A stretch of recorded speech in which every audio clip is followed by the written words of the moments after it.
दोस्तों, जय श्री राम। योग मंत्र साधना चैनल पर आपका स्वागत है। रावण जब भी आता तब माता सीता एक घास के तिनके को अपने हाथ में ले लेती। उसका रहस्य क्या है? जब माता सीता का हरण करके रावण लंका ले गया तब लंका में सीता जी वट वृक्ष के नीचे बैठकर चिंतन करने लगी। रावण बार बार आकर माता सीता को धमकाता था, लेकिन माता सीता कुछ नहीं बोलती थी। यहाँ तक कि रावण ने श्री राम जी के वेशभूषा में आकर माँ सीता जी को भ्रमित करने की कोशिश की, लेकिन फिर भी सफल नहीं हुआ। रावण थक हार कर जब अपने शयन कक्ष में गया तो मंदोदरी ने उससे कहा, आप तो राम का वेश धरकर चले गए थे, फिर क्या हुआ? रावण बोला, जब मैं राम का रूप लेकर सीता के समकक्ष गया तो सीता मुझे नजर ही नहीं आ रही थी। रावण अपनी समस्त ताकत लगा चुका था, लेकिन जिस जगत जननी माँ को आज तक कोई नहीं समझ सका, उन्हें रावण भी कैसे समझ पाता। रावण एक बार फिर आया और बोला, मैं तुमसे सीधे सीधे संवाद करता हूँ, लेकिन तुम कैसी नारी हो?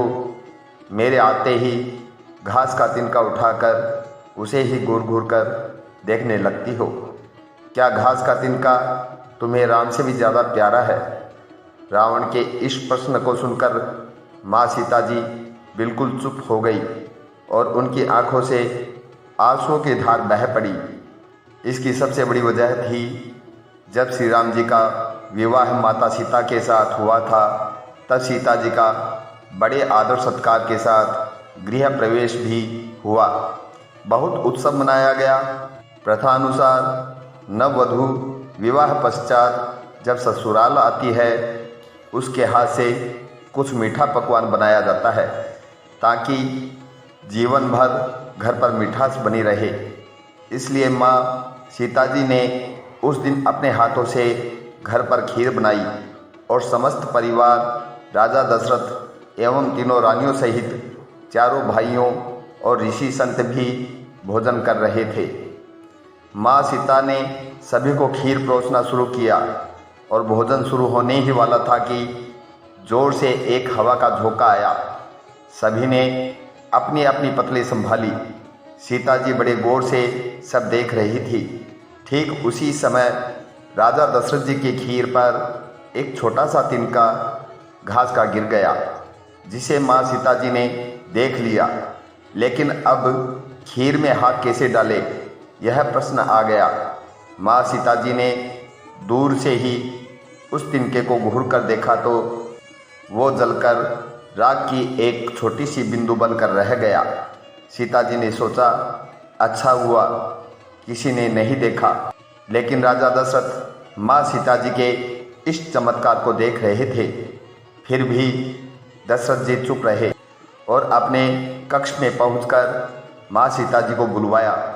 फिर उन्होंने सीता जी से कहा कि मैंने आज भोजन के समय आपके चमत्कार को देख लिया था।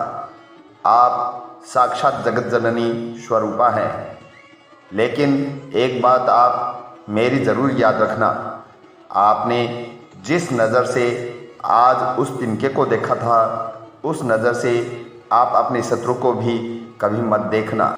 इसलिए माँ सीता जी के सामने जब भी रावण आता था, वो उस घास के तिनके को उठाकर राजा दशरथ जी की बात याद कर लेती थी।